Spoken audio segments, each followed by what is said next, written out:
27 রোজার রাতে সন্তান ফোন দিয়া বলে, বাবা আমি আগামীকাল রওনা দিলে রাত 2টা-3টায় গিয়া ঢাকায় নামবো, আমি সাহারি তোমাদের সঙ্গেই খাবো।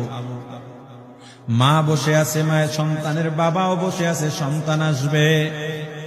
রাত্র 2টা-3টা হয়ে গেছে, সাহারির সময় হয়ে গেছে, সন্তানের খবর নাই। শেষ টাইমে মা বাবা সাহারি খেয়ে ফজরের নামাজ পড়ে দরজার মধ্যে অপেক্ষা করতেছে, সন্তানের খবর নাই। 8টা, 9টা, 10টা বেজে গেছে, মায়ের মনটার ভালো লাগে না। স্বামীকে ডেকে বলে, স্বামীরে আমার সন্তান কই, আমার মনটা ভালো লাগে না, একটা ফোন লাগাও। স্বামী ডাক দিয়া বলে, চিন্তা করো না, ঈদের সময় যানজট থাকতে পারে, চলে আসবে।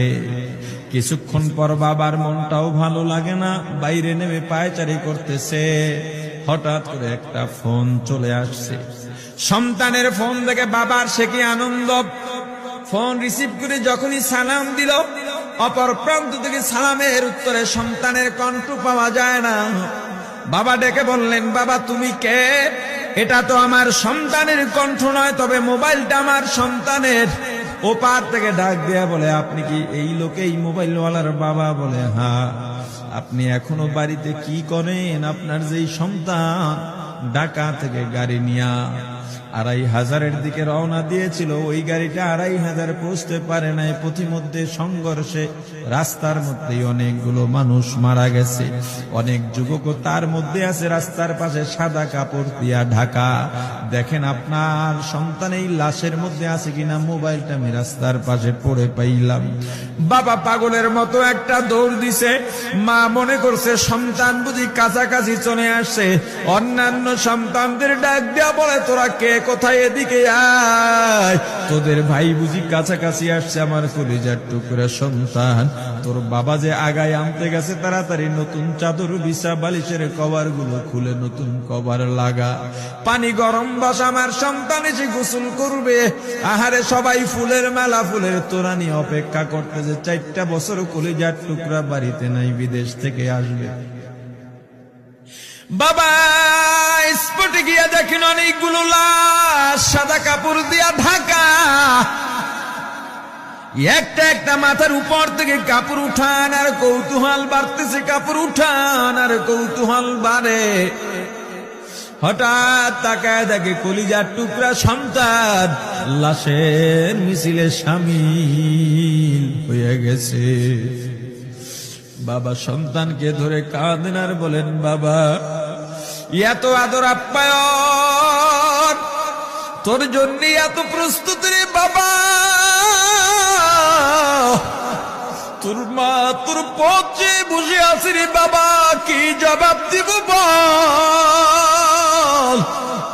তুই যেদিন রওনা দিয়ে বিদেশ চলে গেলি, তোর মা সারা রাত ঘুমায় নাই, দরজায় গিয়া তোর পথের দিকে তাকা রইছে।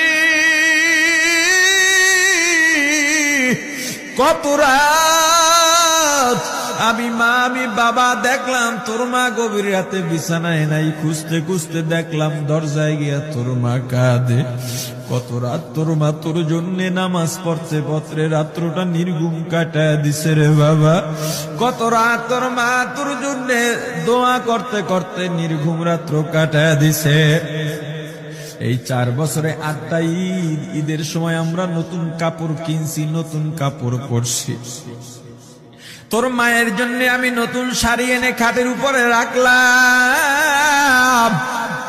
ঈদের নামাজ পড়ে এসে দেখি কাপড়টা খাটের উপরেই আছে। তোর মা প্রথম ঘরেও নাই, মাঝের ঘরেও নাই, পেছনের ঘরেও নাই। খুঁজতে খুঁজতে গিয়া দেখি তোর মা কিচেন রুমে আছে। ওই নাস্তা নাড়াইতেছে, দুধ নাড়তেছে, দুধ উতলাইয়া পুইরা যাইতেছে, খবর নাই। আমি তাকায় দেখলাম তোর মায়ের 2 চক্ষু দিয়া টপ টপ করে পানি পড়তেছে। ডাক দিয়া বললাম, ওরে বিবি, ঈদের দিনে তুমি কেন কাঁদো? তোমার জন্য শাড়ি আনলাম, সেটাও কেন পরলা? তোর মা জবাব দিয়া বলছে, রে স্বামী গো, আপনারা যখন নামাজের জন্য রওনা দিয়া গেলেন, আমার অমুক সন্তান আপনার সঙ্গে যায় নামাজ দিয়া নতুন পোশাক পরে নামাজে রওনা দিয়েছে, কত সুন্দর লাগছে দেখতে। হঠাৎ করে তাকায় দেখলাম আমার কলিজের একটা মানিক আপনাদের সাথে নাই। আমার মনটার ভালো লাগে না, আমি ফোন দিলাম আমার মানিকের কাছে। ফোন রিসিভ করে বলে, মা নাস্তা বানাইছি, খাইছি, এখনো ছুটিতে আছি, আনন্দ করতেছি, ঘোরাফেরা করতেছি, কিন্তু আমি মায়ের মন। আমি বললাম, বাবা তুই আমাকে পেটে ধরিস নাই, আমি তোকে পেটে ধরছি। আমাকে খুশি রাখার জন্য কত কথাই না বললি, ঈদের টাকা পাঠাইলি, তোর টাকা দিয়া তোর বাবা জামা কিনছে, তোর ভাইরা জামা কাপড় কিনছে, তোর টাকা দিয়ে পরিশ্রমের টাকা দিয়ে আমার শাড়ি কিনছে, গহনা কিনছে, কিন্তু তোর পাশে আমি হাতুড়ের বাড়ির শব্দ কেন পাই?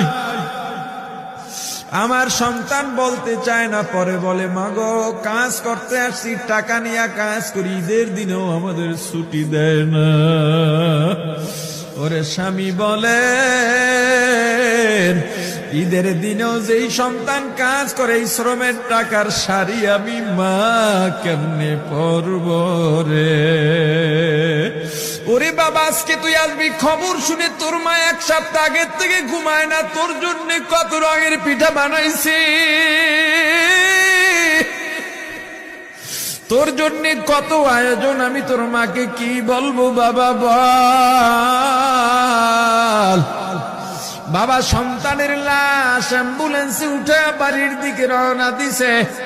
আহারে বাড়ির কাছাকাছি আসছে, এদিকে মা দরজায় গিয়ে অপেক্ষা করতেছে, গাছের আড়াল দিয়া পথের দিকে তাকায় আছেন।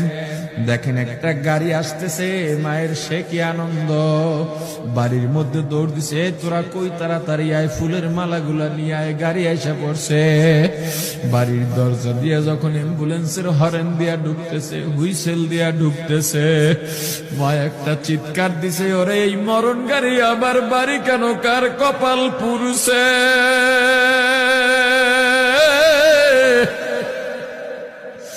অ্যাম্বুলেন্সের দরজা খুলে তাকায় দেখে কলিজার টুকরা সন্তান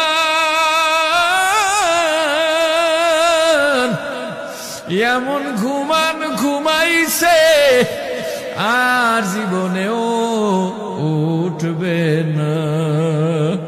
মা কাঁদেন আর বলেন, ওরে বাবা এটা তোর বিছানা নয়, নতুন চাদর বিছাইছি। বোন কান্দে আর বলে, ভাই আরে তোর জন্য ফুলের মালা পরাইছি, ফুলের মালা বানাইছি, একটু মালা পরাবো। মা ডেকে বলেন, রে সন্তান, 4টা বছর আমি তোর মা ডাক শোনার জন্য অপেক্ষা করছি, তোর জন্য গরম পানি করছিলাম, গোসল করবি, সেই গরম পানি যে তোর জীবনের শেষ গোসল হবে বুঝি নাই।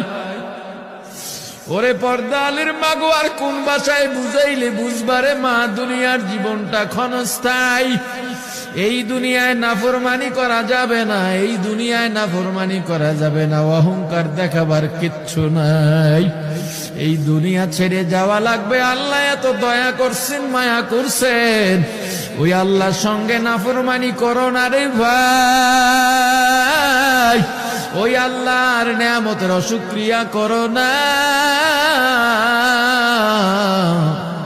আল্লাহর নেয়ামতের শুকরিয়া আদায় করো, দুনিয়ার সব মোহ ত্যাগ করো, দলের মায়া ত্যাগ করো, দুনিয়ার মায়া ত্যাগ করো। এ আওয়ামী লীগ বিএনপি যারা করো, ক্ষমতায় যারা বারবার যাও, ক্ষমতায় তোমার দল গেলেই তুমি দাপট দেখাও, যুবকরে তোর 2টা পা ধরা লাগলেও পা ধরবো রে ভাই, এই ক্ষমতা কিচ্ছু না, দাপট কিচ্ছু না, ওই কিয়ামতের ময়দানের নাজাতের চেয়ে বড় দাপট আর কিচ্ছু নাই। আল্লাহ রক্ত দিছেন, আল্লাহ জীবন দিছেন, আল্লাহর এই রক্ত আর জীবন দুনিয়ার কুফরি পুঁজিবাদী কুফরি গণতন্ত্রের জন্য দিস না, এই রক্ত আল্লাহর জন্য রাখ, এই জীবন আল্লাহর জন্য রাখ। আমার রাসূলের সুন্নাত দিয়া নিজেকে মোড়াইয়া নে, নিজের জীবনটা গড়াইয়া নে, ওই পরকাল হবে তোমার আমার জন্য মহা শান্তির জায়গা।